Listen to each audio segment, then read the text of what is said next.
Mesdames, Messieurs, bonsoir. Nous allons faire le point sur la dénonciation. Je dis bonsoir à tout le monde. Je demande à ce qu'on rabatte les autres, qu'on appelle tout le monde, afin qu'on attaque le direct.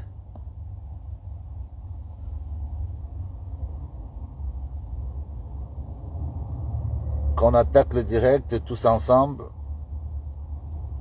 Moi-même, j'invite des gens maintenant. J'ai appris à faire la chose.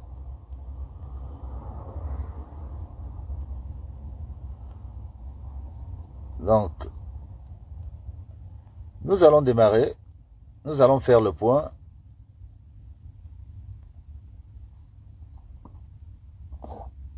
Nous sommes toujours à l'ouest.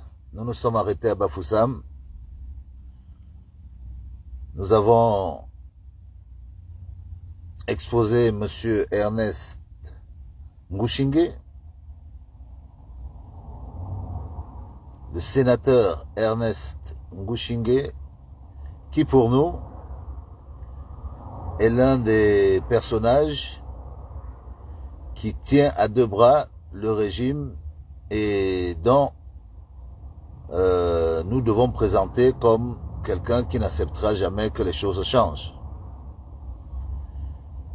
Et il n'est pas ici question d'indexer des populations de l'Ouest, parce que je ne suis pas ici pour dire que toutes les populations de l'Ouest profitent du régime. Je vois les interventions qui vont dans tous les sens. Mais je crois que nous devons rester sur le principe simple qui est le changement. Donc, on va attendre qu'il y ait un peu plus de monde. Nous avons toujours des questions que nous nous posons à l'Ouest pour savoir si vraiment les gens de l'Ouest sont pour le changement et s'ils ressentent les mêmes besoins que nous tous, s'ils sont dans la même déception que nous tous. Parce que si nous avons décidé de lancer le changement, ce n'était pas pour aller en aventure simplement. On part du vécu, de ce qu'on vit sur place, de ce que vivent les autres.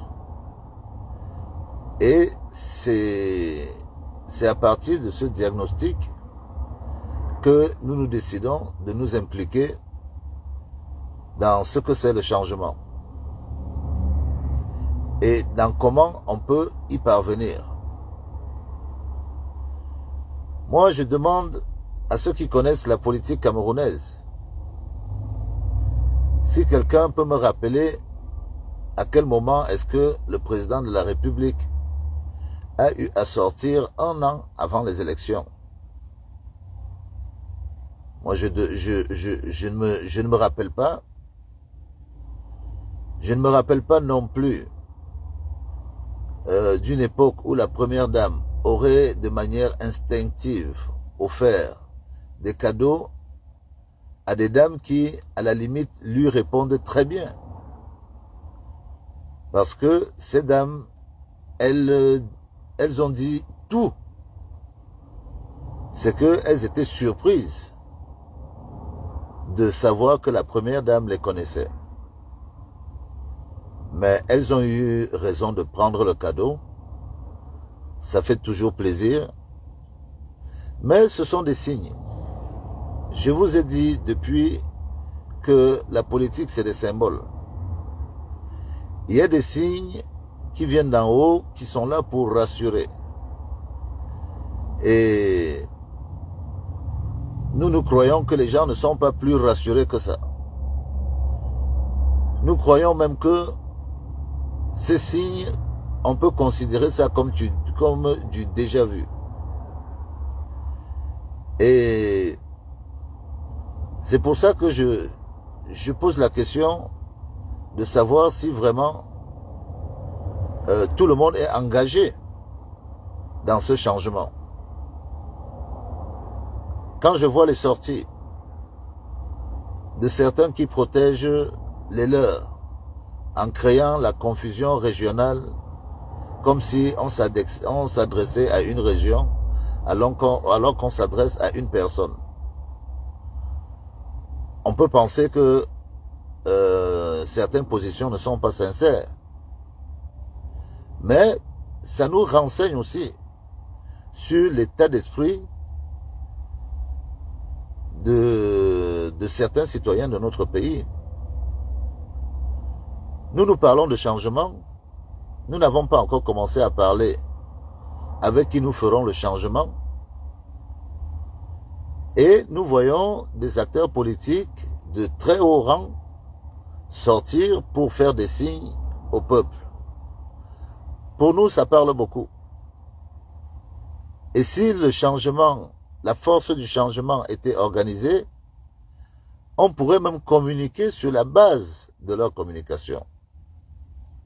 C'est-à-dire que si on était vraiment organisé, pendant que la première dame offre des pagnes à Mokolo, nous, on pourrait s'arranger à offrir des pagnes à Kaélé pour parler du changement aux gens de Kaélé. Parce que ce que nous ne prenions pas comme symbole ici est un énorme symbole pour les populations.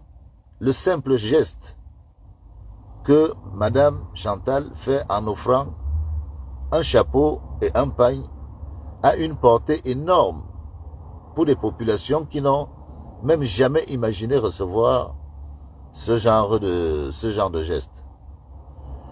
Et je crois que nous sommes dans la même situation, dans le même état d'esprit, et que nous pouvons aussi faire des gestes parce que nous représentons quand même 10% du PIB de notre pays. Donc, si on s'organise bien, il va falloir trouver des plateformes pour répondre à ce genre de flatteries qui sont anodines, dont on peut rigoler, mais qui entrent dans l'esprit de ceux qui reçoivent ces cadeaux et qui les gardent souvent en souvenir très longtemps. C'est vraiment très important. Mais ça, c'est la conséquence de la communication politique et sûrement de la sensibilisation que nous sommes en train de faire. Donc, ceux qui viennent s'attaquer à nous personnellement, croyant que nous sommes le problème, nous ne croyons pas être le problème. Nous cherchons à trouver les solutions. Et on veut quitter de la posture de ceux qui font semblant. C'est pour ça que la dénonciation fait partie de notre chemin de sensibilisation. Parce que quand nous voyons notre pays, quand nous voyons les dénonciations, quand nous voyons les personnes qui sont impliquées, on a beaucoup de questions qu'on se pose. Même sur la situation de la justice, on se pose beaucoup de questions. Et ce sont des questions qui appartiennent à un régime qui, pendant 42 ans, n'a pas apporté les solutions, où les choses se sont dégradées au fur et à mesure. Nous le disons. Quand je suis parti du JLOBO, moi je n'ai pas hésité de parler, de prononcer les noms de mes grands frères et tout. C'est parce que c'est une forme de colère que nous en avons marre. Donc il faut que ça change. Et parce que nous avons côtoyé ces milieux, nous croyons être utiles au changement. Tout en restant nous-mêmes et en ayant des convictions, sans toutefois regarder la région de qui que ce soit. Donc, l'Ouest n'est pas une région anodine dans l'exercice du pouvoir. Et je vous ai présenté ce monsieur que je continue à indexer pour lui dire que la situation qu'il tient au niveau de la République n'est pas tenable. Et puis, on ne peut pas rester là sans ignorer que il y a des personnages de la région du centre et du sud qui sont en prison pour diverses raisons. Moi, je prends le cas de M. Amourou Belinga,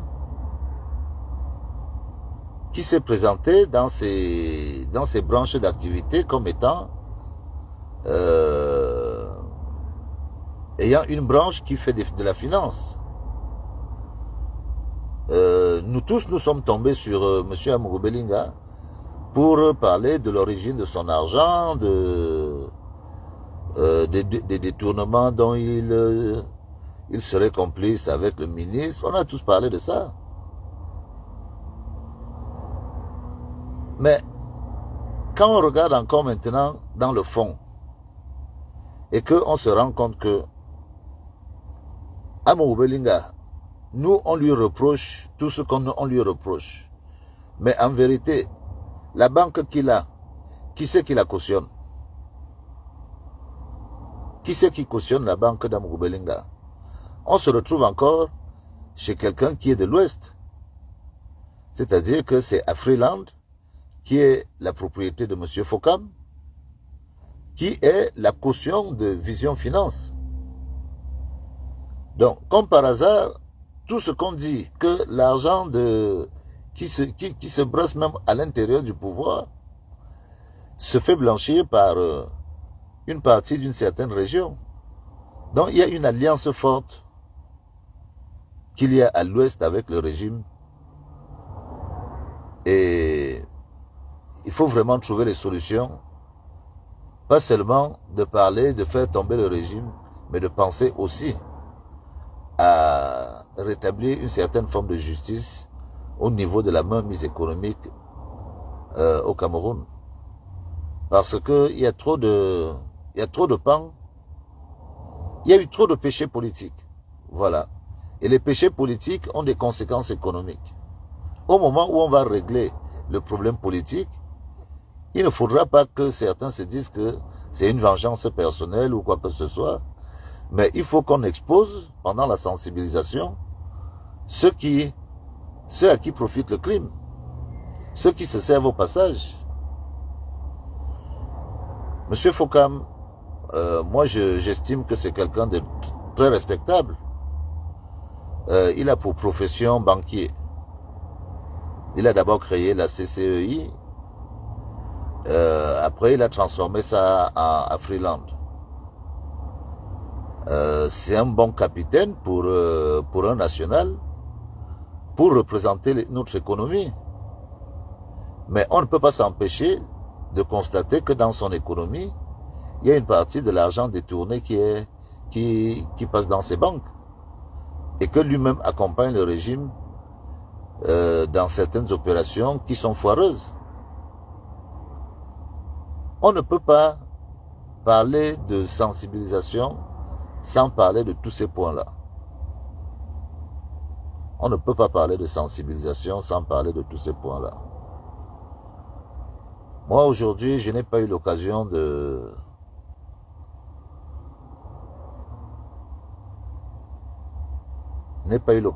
prendre le temps de venir parler. J'avais beaucoup de sujets.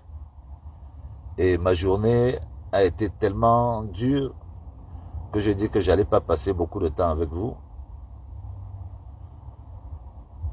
Mais chaque jour, il faut que je parle de quelque chose dans le cadre de la sensibilisation. Nous avons des retours. Certaines personnes nous parlent de comment est-ce que les gens apprennent à voir les choses différemment. Et nous croyons que malgré la force de ceux qui sont en place, il y a certains signes qui ne trompent pas. Si la volonté de changement est vraiment sincère, nous pouvons faire des choses. Par contre, si y en a qui viennent faire les malins, ça ne prendra pas. Et là, on part vers l'inconnu. Parce que nous autres, nous ne sommes pas habités par qui va prendre le pouvoir. Nous sommes habités par quel est le risque que nous courons quand nous partons vers l'inconnu. Parce que l'inconnu, il est là. Hein. L'inconnu, il est là. C'est que le président de la République a vraiment l'intention, cette fois-ci, de se présenter tel que nous voyons. Nous croyons qu'il ne va pas se présenter. Voilà ce que nous croyons. Mais les signes qu'il montre présentent une certaine volonté. Donc, on peut considérer qu'il est dans cette démarche-là. Il est de notre responsabilité, on ne cache pas. Il est de notre responsabilité d'aller à l'encontre de ce que lui il veut par rapport à ce que nous voulons. On ne va pas nous empêcher de le dire et nous partons sur la base des résultats. Nous ne faisons pas ce que nous faisons juste pour faire un caprice. Nous estimons que des gens comme nous, ça s'est passé il y a de cela, j'avais 10 ans, j'ai 52 ans. Nous pouvons humblement, notre génération, prendre la suite. Le président ne sera pas responsable de mes enfants. C'est de la logique simple. Et nous restons légalistes parce que nous nous arrêtons sur le calendrier politique. Mais nous restons aux aguets, nous sommes inquiets. Nous restons aux aguets, nous sommes inquiets. Nous trouvons que déplacer M. Paul Biya à 21h, il faut vraiment l'avoir fâché pour qu'il prenne le temps d'aller visiter un hôpital où il ne sera jamais client. Donc, quelque chose de sérieux est en train de se passer. Oui. Quelle est la réflexion d'une offrande d'un pain du 8 mars avec un chapeau? C'est quoi? C'est accompagné par quel message? Il n'y a rien dans le fond. Or, nous disons que dans le Nord Cameroun, il y a un potentiel agricole, il y a un potentiel d'élevage, il y a un potentiel touristique. Nous voulons aller sur la base de ces potentiels-là pour développer cette partie-là. Pas par les dons d'épargne. Et nous ne voulons pas de personnages politiques qui, eux, viennent vivre à Yaoundé, font immigrer une partie de leur famille tout à Yaoundé et laisser les autres dans la misère pour venir faire des séminaires de temps en temps, ou faire des offrandes, rendre notre pays un pays d'assistés. C'est ça que nous ne voulons pas, avec toutes les capacités agricoles que nous avons. C'est pas normal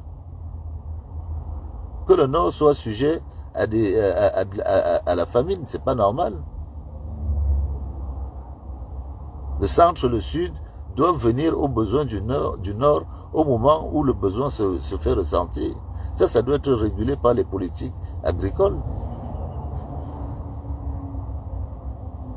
Donc, nous sommes dans un système où le pays fonctionne en pilotage automatique.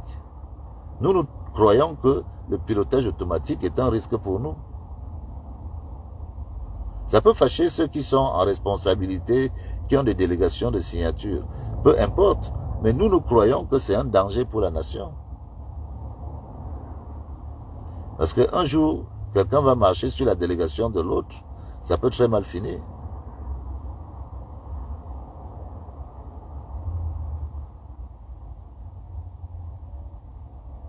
Donc la sensibilisation pour nous, c'est à la limite ce qui fait fonder la décision de l'ensemble pour que chacun évalue son degré d'implication dans ce que nous sommes tous en quelque sorte responsables. En quelque sorte, chacun à son échelle. Bon, il y a de Il y en a qui ont exploité, qui en ont fait des métiers, qui se sont enrichis. Ça, on ne dit pas non. Mais ce n'est pas pour autant qu'on doit seulement rester là à se dire que quand ça va arriver, ça va arriver. Parce que ça peut arriver et ça peut très mal arriver. Et il y a beaucoup plus de risques que ça arrive mal.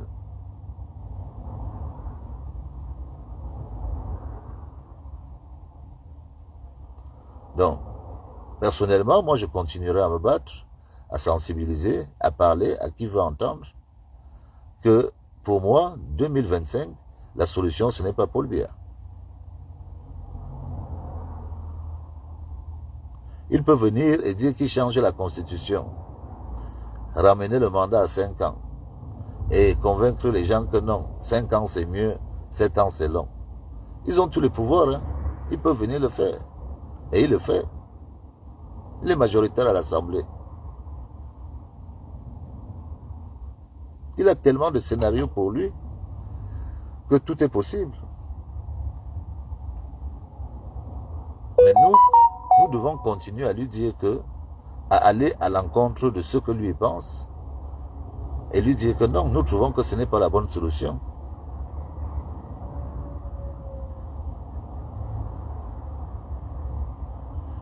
Je crois sincèrement que ceux qui sont impliqués dans la sensibilisation doivent traverser un autre cap.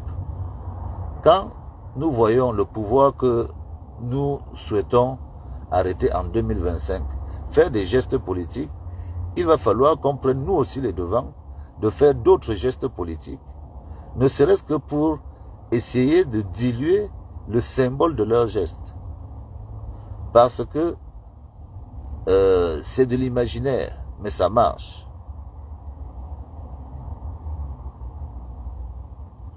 Donc, je ne sais pas comment on peut penser à ce genre d'action, mais moi je serais partant pour participer à une action où, si Madame Biya a donné 2000 pailles, nous on s'arrange à trouver 4000 pailles. On est des milliers. On est des milliers dans la diaspora. On représente quelque chose. On représente 10% du PIB. On est des milliers. Même à 50 € la personne, on donne des pains à toute une région au Cameroun. Mais ce n'est pas la solution. Ce n'est pas pour faire la concurrence. C'est juste pour montrer que les pains, c'est rien. Donc, il faut une contre-communication pour ce pouvoir, pour aller dans le même sens qu'il a pris. Parce que lui, il s'est levé. Hein. Le président s'est levé. On ne fait pas sortir M. Biya à 21 h s'il n'y a pas de bonne raison. Déjà, le faire sortir à 10 h ou à 15 h, c'est dur. C'est à 21 h qu'il va vouloir sortir. Non, c'est une manière de nous montrer que lui-même, il est devant nous. Et nous sommes aussi là à dire que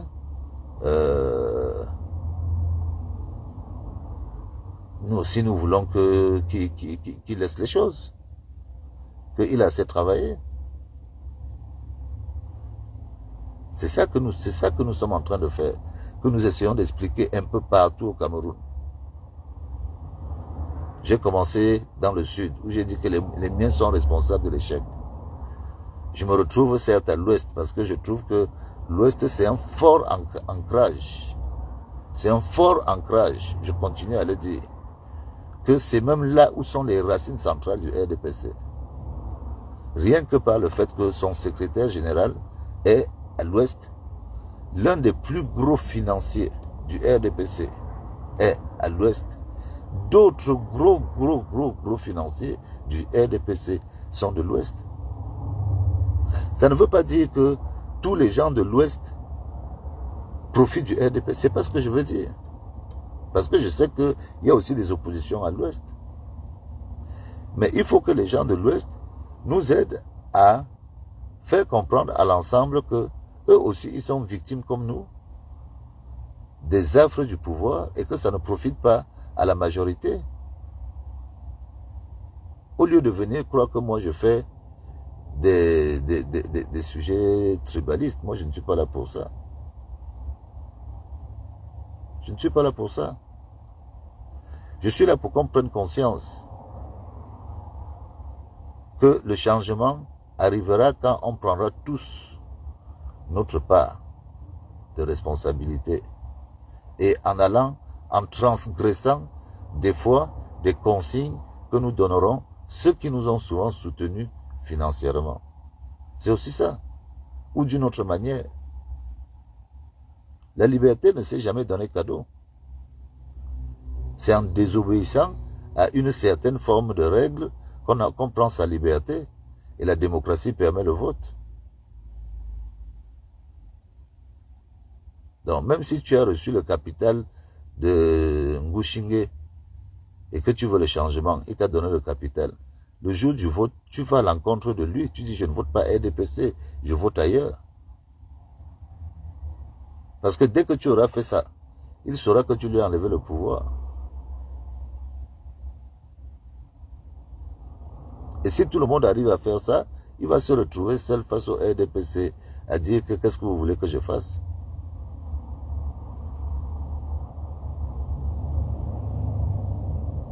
Il faut aller à l'encontre des règles établies.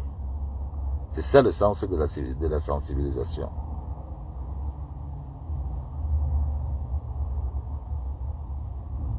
Si on n'accepte pas de transgresser des règles, on n'y arrivera pas. On sait très bien que la majorité, la grande majorité des chefs traditionnels de l'Ouest, qui sont en même temps gardiens des traditions des gens de l'Ouest, sont aussi à la solde du pouvoir. Qu'ils reçoivent leurs choses. On le sait tous. Et c'est un paradoxe. Hein, c'est un paradoxe. Donc, est-ce que les sujets du chef, de tous les chefs de l'Ouest, vont aller à l'encontre des consignes de leur chef? C'est quelque chose, c'est des questions que nous sommes légitimes de nous poser. Vu l'intérêt de la tradition à l'Ouest, est-ce que les gens de l'Ouest sont capables d'aller à l'encontre de la volonté de leur chef? Au Nord, on posera la question autrement. Parce que là-bas, on sait que c'est plus à la chicotte que ça marche. Mais à l'Ouest, c'est particulier. Chaque ville dans son périmètre a sa façon de faire. Regardons très bien le cas qu'on a chez le roi Bamoun. On sait qu'il a 2 millions de sujets. Que ces sujets sont dispersés un peu partout au Cameroun. Lui-même, il fait souvent la ronde de voir ces sujets. Que pense le roi Bamoun aujourd'hui du régime? Est-ce qu'il est pour le changement? On ne le sait pas. Maintenant, si lui, il n'est pas pour le changement, parce que en tant que roi, il reçoit les gens de Yaoundé, est-ce que ces sujets peuvent aller à l'encontre de ses consignes?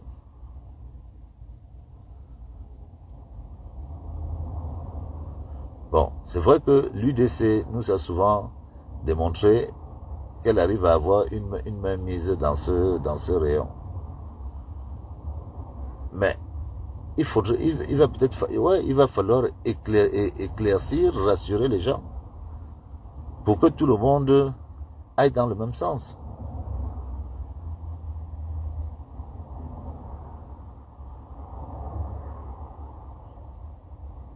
Donc, les dénonciations vont continuer parce que nous voyons les privilèges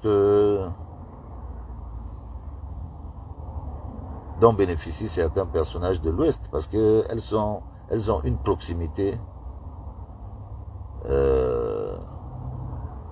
avec le pouvoir.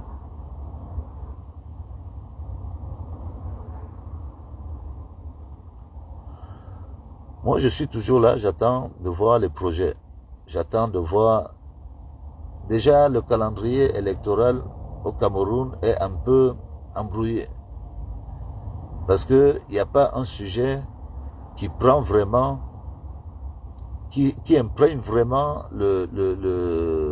soit le gouvernement, soit les responsables de l'opposition.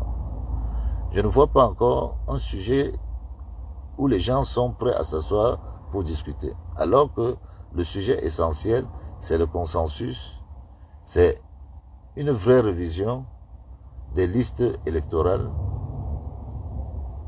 avec un consensus de tout le monde. Parce que malheureusement, les listes électorales sont essentiellement faites sous le contrôle du régime. Et ça ne favorise pas l'équité de l'élection. Nous sommes prêts à amener un huissier dans un bureau de vote pour constater que le nombre de votants, il y a de cela en 2018, est peut-être le tiers du nombre de votants dans un même bureau de vote, sans voir la démographie du village changer ou du lieu de vote changer. Donc, d'où viennent toutes ces personnes qui se sont subitement inscrites sur les listes électorales? On va bien voir le jour du vote. Mais au lieu d'aller vivre des scènes qui, à la limite, vont ridiculiser tout le pays, il vaut mieux assainir ça avant. Il vaut mieux assainir ça avant pour laisser la démocratie se faire avec le moins d'injustice possible. On ne dit pas que ce sera tout juste partout. Mais si on peut battre certaines injustices, ce serait toujours ça de gagner. Mais est-ce que les responsables politiques de l'opposition tiennent vraiment la chose comme ils doivent la tenir? C'est le temps qui nous dira.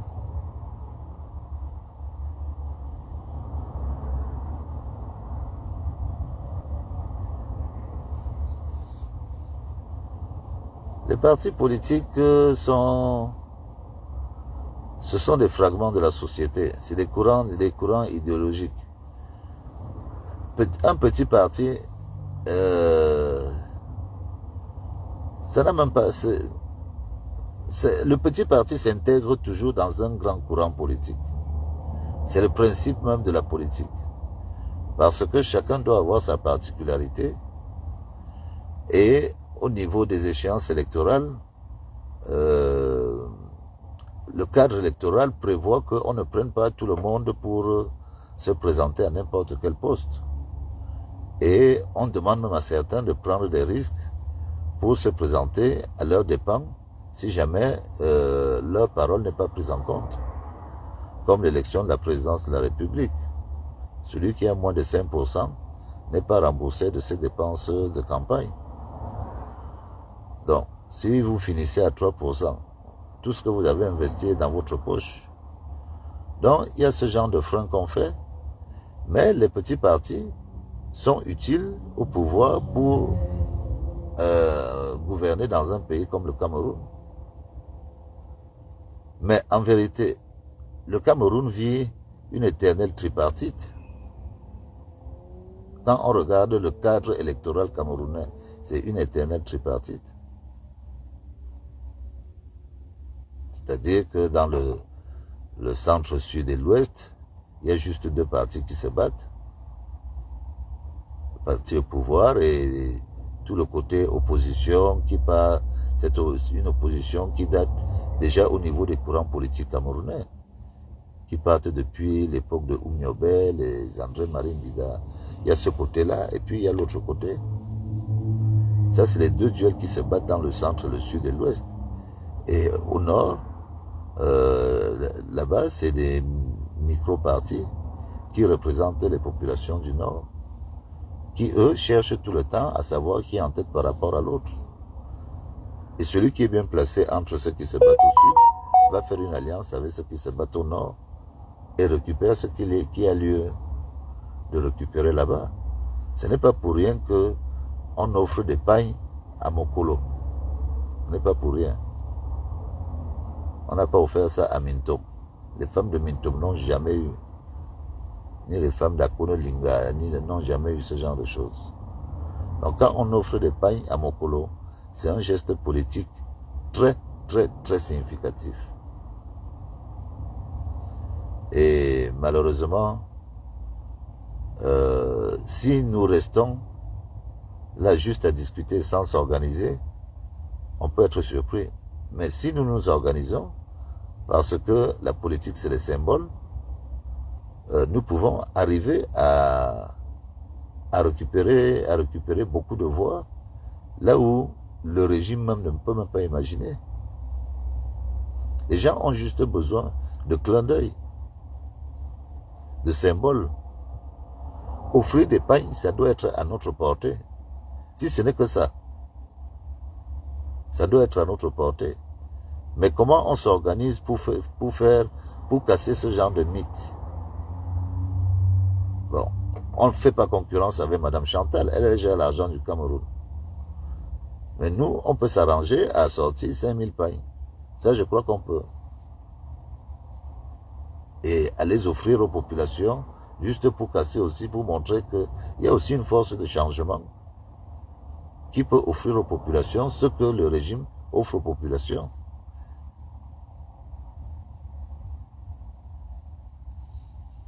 Mais l'opposition aujourd'hui, pour Madame Janet, l'opposition aujourd'hui est représentée par les deux plateformes qui s'agitent au Cameroun. Il y a deux plateformes bien distinctes.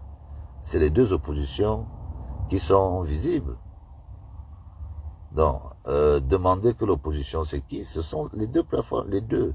C'est l'ensemble de la classe politique qui ne se considère pas comme faisant partie du régime, qui est appelé et considéré comme opposition au régime. Maintenant, à l'intérieur là-bas, en fonction des plateformes, des groupes d'hommes politiques qui sont là-bas, c'est à eux de savoir comment communiquer, comment se mettre au service de la sensibilisation et des échéances qui vont arriver. Parce que ce qui est sûr, il n'y en a pas un qui a la force du portefeuille comme le régime. Donc, d'une certaine manière, ils auront toujours des recours à la diaspora d'une manière ou d'une autre. On sait que notre frère Cabral est très fort dans le domaine. Ça, c'est une réalité. Donc, la sensibilisation doit s'organiser pour qu'elle se mette au fait par anticipation au service des politiques. Si on veut offrir des pains aux gens de Kaélé, nous, on ne va pas se lever ici pour aller offrir des pains. Mais les responsables politiques peuvent avoir des entrées pour atteindre ces milieux-là de manière organisée, à la façon dont ils vont s'entendre là-bas. Il faut adopter des stratégies, il ne faut pas attendre le dernier moment, parce que le régime, lui, il met seulement l'argent public des Camerounais au service de la campagne. Et puis, il reçoit aussi les bénéfices des gens comme les Ngouchingue, les Foto, les Kadi, tous ceux qui ont des choses à donner, viennent donner pour que ça continue. Pour que ça continue.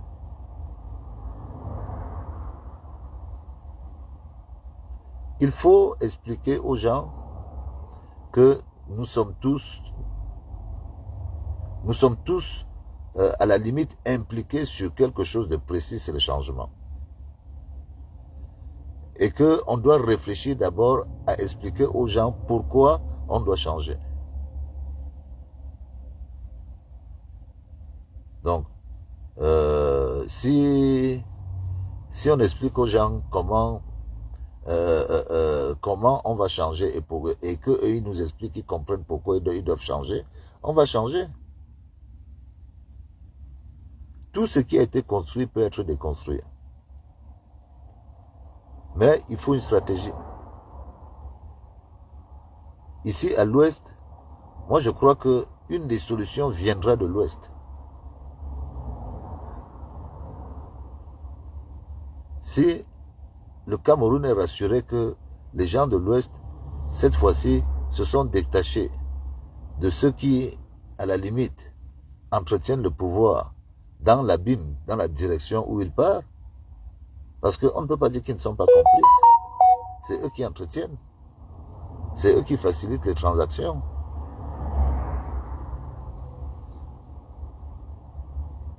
Donc, ils font partie du régime. Nous, on espère seulement de voir des messieurs comme, moi je dis, monsieur Fokam, c'est un homme respectable. Son parcours s'explique. C'est un banquier de formation et il fait son travail. Seulement, dans des résolutions politiques, les banquiers se retrouvent souvent impliqués à des choses qui les conduisent à des condamnations. On en a vu d'autres. Or, nous aimerons avoir pour des prochains régimes des fleurons de l'économie comme M. Fokam. Or, je dis bien, Amourou Belinga, c'est M. Fokam qui est la caution de M. Amourou Belinga. Donc tout l'argent que, quand nous on dit que Amourou Belinga s'est enrichi, c'est machin, tout cet argent est blanchi sous le couvert de M. Fokam. Comme dit Boris Bertol, ainsi va la République.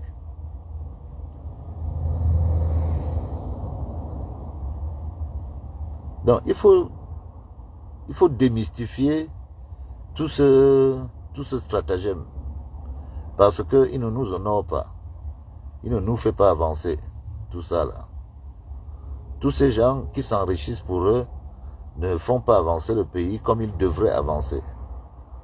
Par conséquent, nous devons prendre nos responsabilités en 2025 en évitant de voter pour un régime qui veut repartir pour nous envoyer dans l'inconnu. Et là, ce sont des risques de vie que nous courons.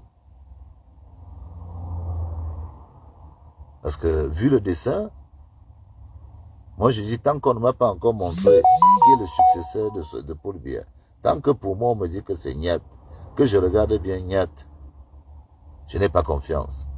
Je regarde bien Kavaï, je n'ai pas confiance. Je regarde même Bagagele, je n'ai pas confiance. Je regarde Zemeka, je n'ai pas confiance. Mais comment on peut se retrouver dans un pays où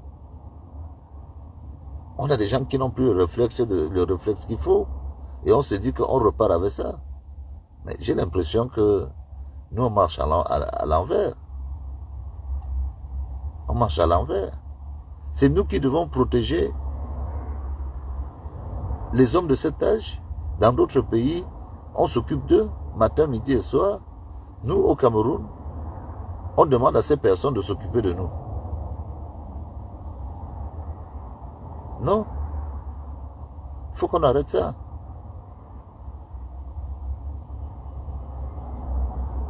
Il faut qu'on arrête ça. On voit comment ça se passe ailleurs. On voit comment ça se passe ailleurs. C'est nous qui devons garder nos vieux. C'est nous qui devons, le matin, s'occuper d'eux.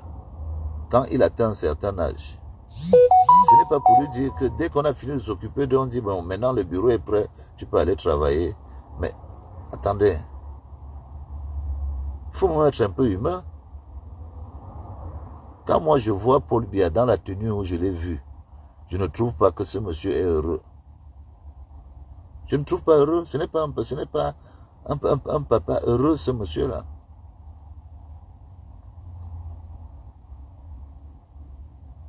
Il est en marche forcée. Il n'a même pas bonne mine.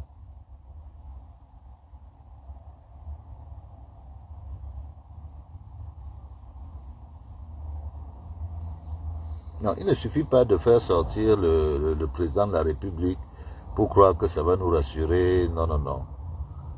Nous avons connu Paul Biya sous d'autres cieux. Même en le sortant comme ça, vous ne nous rassurez même pas. C'est-à-dire que vous nous inquiétez même. Vous nous inquiétez même quand vous le faites sortir tard le soir. On ne sait pas. C'était pour faire quoi? Boire un petit coup, c'était pour faire quoi? Non. Mais ça nous donne quand même une idée de savoir que il a quand même assez d'énergie pour régler certains scénarios qui nous inquiètent le plus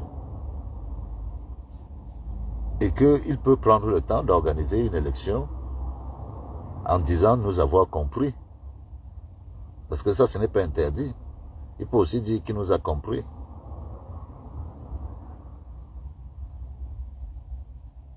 Et moi, c'est ce que j'attends le plus de lui. Qu'il nous dise qu'il nous a compris. Nous, on ne veut pas aller... On ne lui demande pas d'être responsable des autres. La justice va s'occuper d'eux. Tous ceux qui ont plongé, on va supprimer le TCS là. On met les magistrats. Même s'il faut qu'ils prêtent serment une deuxième fois. Bien sûr, il faudrait peut-être penser à véritablement augmenter les salaires. Ce n'est pas normal que les magistrats aient des salaires de base de 325 000. Ce n'est pas normal. Ce n'est pas normal. Magistrat, ce n'est pas normal.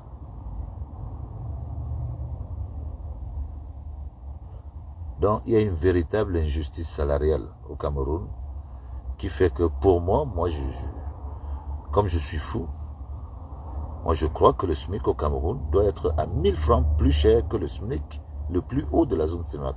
C'est comme ça que je raisonne. Donc si on me dit que c'est le Gabon qui a 150 000 francs le SMIC, pour moi le Cameroun ça doit être 151 000. Et après on base toute l'économie sur ça. Quitte à aller raboter que l'État s'arrange. Mais que la base de l'économie parte.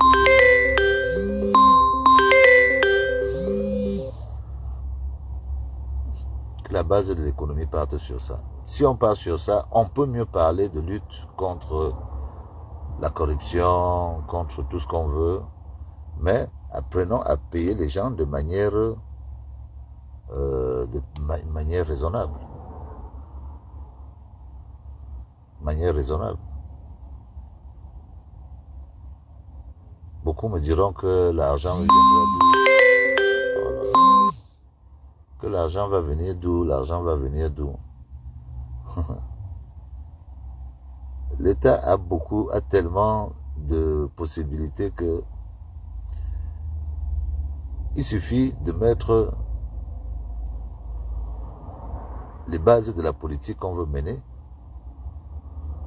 et de la faire adhérer au peuple. Il n'y a rien qui est impossible pour un État. Il n'y a rien. Regardons en combien de temps est-ce que certains pays sont partis de rien pour être là où ils sont aujourd'hui. Regardons quand même, on a des pays, des exemples, qui ont fait des bons sur des générations, juste avec la volonté. Pourquoi ne viennent pas nous dire que nous sommes incapables? Non, c'est juste une question de volonté. Il y a des pays dans le monde qui n'étaient rien il y a de cela 40 ans, qui aujourd'hui sont des fleurons. Pourquoi est-ce que nous, on doit s'interdire de regarder ces exemples-là pour ne penser qu'à être les derniers, Non. On essaye au moins.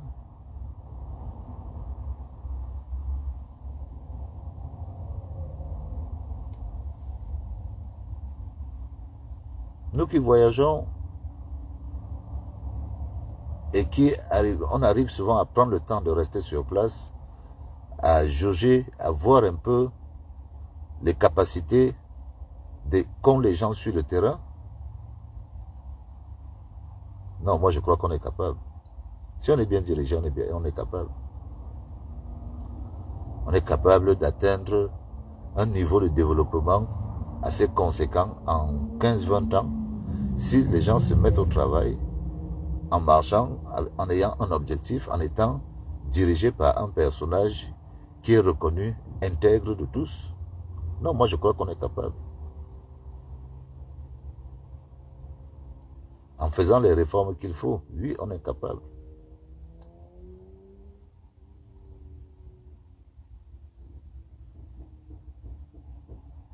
La lutte contre le tribalisme, même administrativement, ça se règle. Hein. On peut s'arranger à créer des numéros. Les gens viennent faire les études avec des numéros et les machines sélectionnent. On peut régler tous ces problèmes-là, se règlent même avec les outils d'aujourd'hui. C'est-à-dire, si on n'arrive pas à régler ça dans la tête des gens, on fait faire des examens où chacun n'a qu'un numéro. On ne voit jamais le nom passer.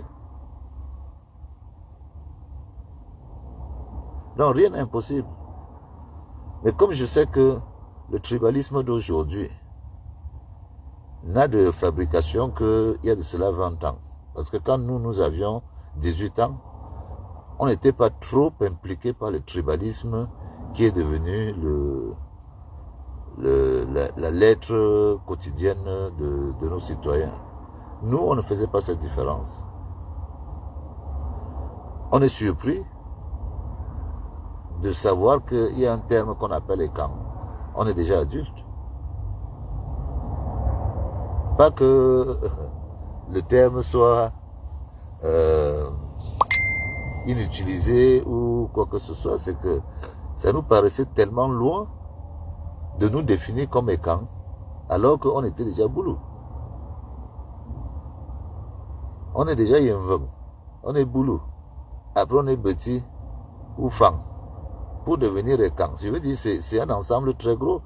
Pourquoi cette appellation qui nous grossit comme un effet de loupe? Qu'est-ce qui se passe dans vos têtes?